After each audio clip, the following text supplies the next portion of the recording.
Dans l'actualité aujourd'hui, le marché de l'emploi repart. En tant que manager, Et le bonheur dans tout ça.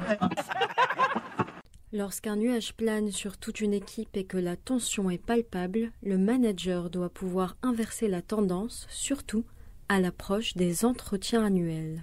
Un moment d'échange pour parler d'avenir.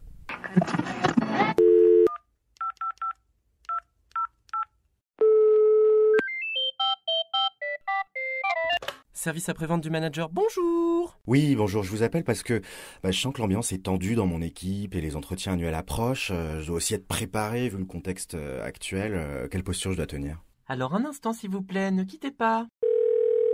Bonjour, je suis Thibaut Mangin, coach énergie training, NRGY, et je veux bien répondre à votre question. Alors en fait, le premier réflexe que j'ai, c'est de me dire qu'en période de crise, l'entretien annuel, c'est le mauvais outil. D'une manière générale, c'est en train de devenir un mauvais outil d'ailleurs parce que la nouvelle génération est plus habituée à des évaluations continues et à des feedbacks continus qu'à une évaluation qui soit discontinue et annuelle. Néanmoins, en période de crise, du coup, si vous pouvez le faire, ce qui est intéressant, c'est de pouvoir communiquer vous-même en version crise, c'est-à-dire avec des points qui soient réguliers, qui soient courts, mais qui soient fréquents. Ça, c'est le premier point. Le second point, c'est du coup, votre question pose, c'est quoi l'entretien annuel d'évaluation et est-ce que ça a pour objet de régler un problème collectif ou un conflit collectif? Ça renvoie aux objectifs. L'objectif, l'entretien annuel d'évaluation classique, j'évalue les compétences, je fixe les objectifs, je regarde où on était par rapport à la N-1 et on voit où est-ce qu'on veut être à l'année N+1. Ça, c'est l'objectif classique. L'objectif, j'allais dire un peu plus évolué, c'est le fait de se dire, c'est un moment privilégié que je vais passer avec mon collaborateur. C'est un moment privilégié pour lequel il sera important pour moi pouvoir être à l'écoute. Et du coup, comment rassurer mes collaborateurs avant l'entretien? Est-ce que je dois le faire déjà? Tout est une question de cadre. Vous savez, s'il n'y a pas de cadre, il n'y a pas de jeu. Il n'y aurait pas de jeu de foot s'il n'y avait pas quelqu'un qui avait posé les règles de foot. Du coup, le cadre va être important de se dire, voilà ce qu'on va faire au cours de cet entretien, et ce sera pour toi l'occasion d'échanger sur l'ambiance, sur ce qui te mine, si tu le souhaites.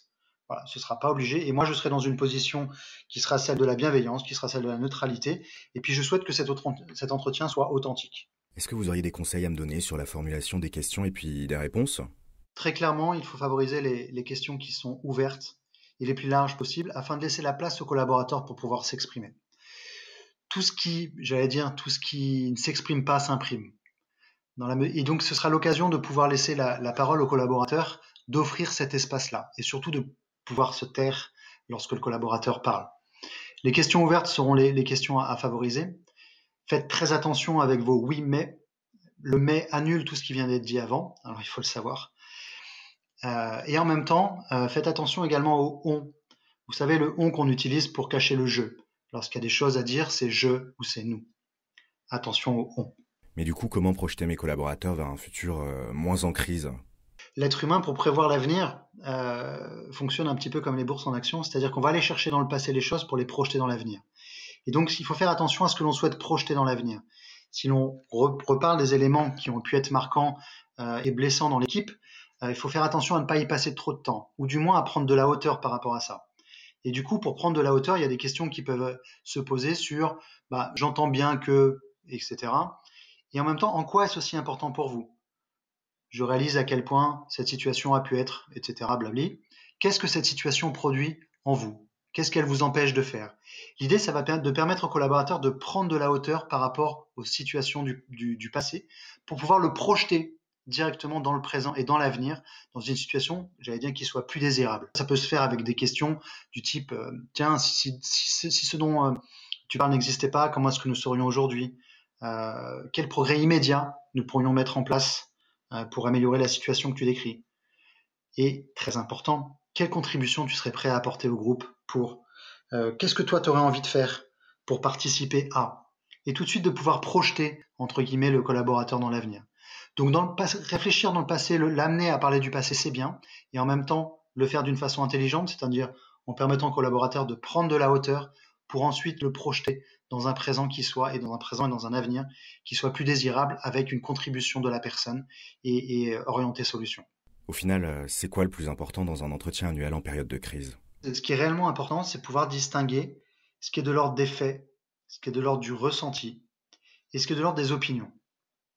Je dois faire avec les faits, je dois accueillir les ressentis, et par contre, je dois quelque part dégager les opinions, parce que les opinions, c'est ce qui va venir biaiser mon jugement et la mise en commun.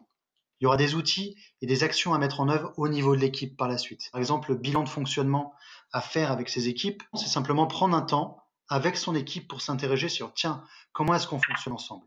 Et pour ça, il y a un petit protocole qui est finalement assez simple et assez rapide, qui pourrait commencer par une réflexion individuelle écrite, et j'insiste sur le écrite qui permet à chacun de pouvoir s'exprimer et de dire les choses. Il sera ensuite plus facile de lire ce que l'on a écrit que de dire ce que l'on pense. Ça évite de plus les biais de groupe. En réflexion individuelle écrite, de simplement réfléchir sur 2 questions. Qu'est-ce qui a bien fonctionné entre nous depuis les 3 derniers mois, par exemple? Qu'est-ce qui fonctionne bien? Et là, on focalise dans le passé sur les points positifs. Et 2, quel point de fonctionnement mériterait d'être amélioré pour les 3 prochains mois? De quoi on sera fier dans les 3 prochains mois? Et donc de projeter l'équipe dans un futur où il y a des points d'amélioration à faire, mais quelque part c'est déjà réalisé. Et après d'avoir un échange sur cette première phase-là, sur les points positifs, et ensuite une deuxième phase sur les points d'amélioration. Et typiquement, le bilan de fonctionnement à faire 4 fois dans l'année, va permettre une régulation de votre équipe. C'est un petit peu comme un moteur, et là c'est la révision de votre équipe. Service après-vente du manager vous remercie pour votre question. Vous pouvez maintenant raccrocher. Un podcast de Cadre Emploi.